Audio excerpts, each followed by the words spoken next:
सतयुग त्रेता द्वापर में आप कथा सुनते हैं कि किसी भी व्यक्ति को बिना तपस्या के कोई फल नहीं मिलता, लेकिन कलयुग में व्यक्ति कोई तपस्या करता ही नहीं है।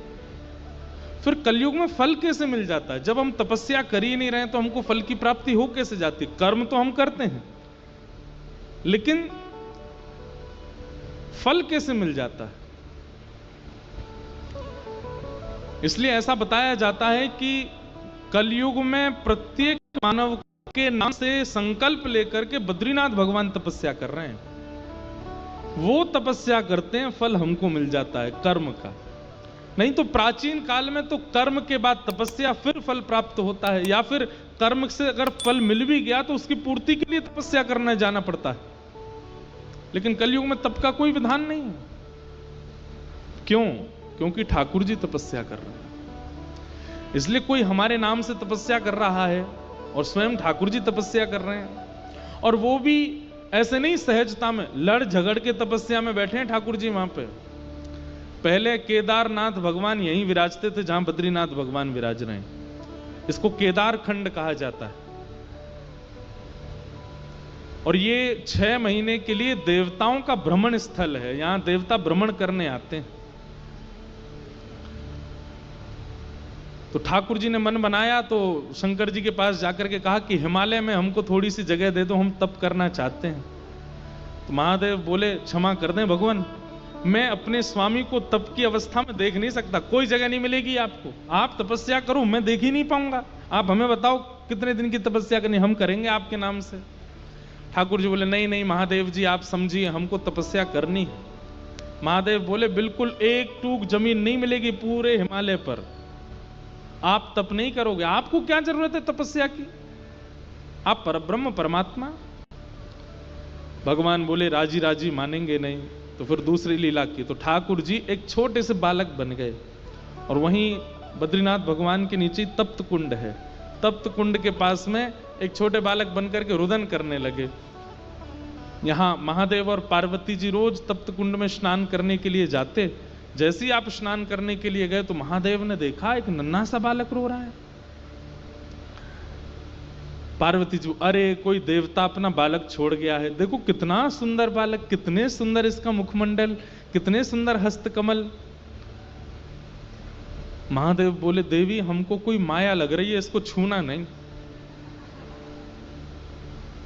पार्वती जी बोली आपको तो सब जगह माया लगती है, अरे छोटा सा बालक, इतनी सर्दी है बाहर, माइनस में टेम्परेचर, बर्फ गिरती है बद्रीनाथ में। तो बोले इसको हम लेके जाए, और लेकर के गई, और जहां बद्रीनाथ भगवान अभी विराजमान है, यहाँ महादेव विराजते थे, यहीं पर ले जाकर के उस बालक को पढ़ा दिया।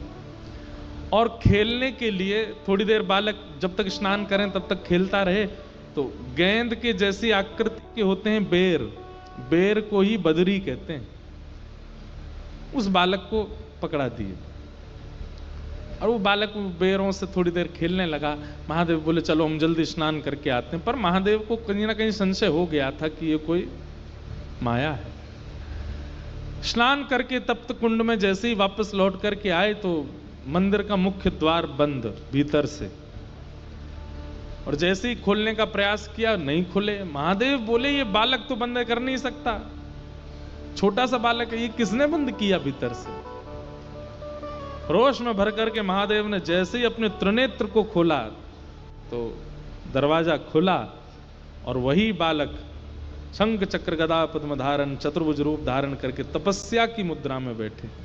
वहां पर चतुर्भुज हैं ठाकुर जी, लेकिन शंख चक्र नहीं है। ऊपर से श्रृंगार में धराते हैं ठाकुर जी, वहां तपस्या की जटाएं बना ली ठाकुर जी ने, और तपस्या में भी कैसे बैठे हैं। कभी आप बद्रीनाथ में ब्रह्म मुहूर्त में दर्शन करने जाओगे तब श्रृंगार हटाया जाता है ठाकुर जी का। तो तप का मतलब होता है अपने शरीर को अव्यवस्थित करके भगवान नाम जपना, उसको तप कहते हैं।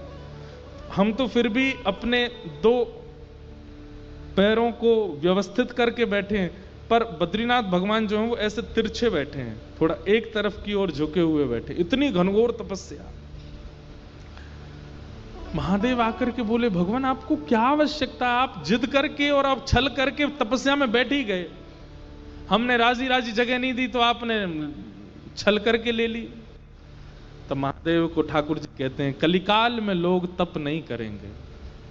कलकाल में लोग इतने ज्यादा विषय भोग विलासी होंगे कि उनको वो कर्म करना ही उनको बहुत भारी पड़ जाएगा, और फल कैसे मिलेगा उनको? और बिना तपस्या के फल की प्राप्ति होती नहीं है। इसलिए कलिकाल में जन्म लेने वाले प्रत्येक मानव के नाम से संकल्प लेकर के अलकनंदा जी में जल छोड़ करके मैं उनके नाम से तप करूंगा, ताकि वो केवल कर्म करें और फल मिले। हम इसलिए कह रहे हैं कि भाई हमने तो कुछ किया नहीं, लेकिन फिर भी हमको मिल रहा है, तो जिसकी कृपा से मिल रहा है उसको एक बार प्रणाम करने वर्ष में जाना चाहिए, उनको वंदन करना चाहिए। तो अक्टूबर में है वहां कृष्ण उद्धव संवाद, वो बड़ा आनंद आता है। श्रीमद् भागवत जी की जन्मस्थली है बद्रीनाथ, वहीं लिखे गए, अद्भुत स्थान।